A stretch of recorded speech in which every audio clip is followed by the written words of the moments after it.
Having trouble with your Samsung phone due to incorrect settings or software glitches? In this guide, I'll show you how to reset all settings without losing your personal data safely.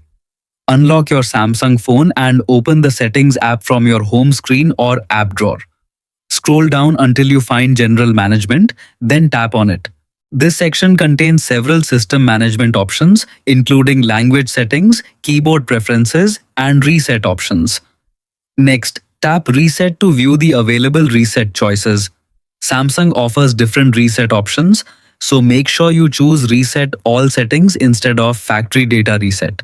Resetting all settings will only restore system settings like Wi-Fi, Bluetooth, accessibility, notifications, permissions, and other customized preferences back to their default values. Your personal data and installed apps will remain untouched. After selecting Reset All Settings, you will see a summary explaining what will be reset. Carefully review the information, then tap the Reset Settings button to continue.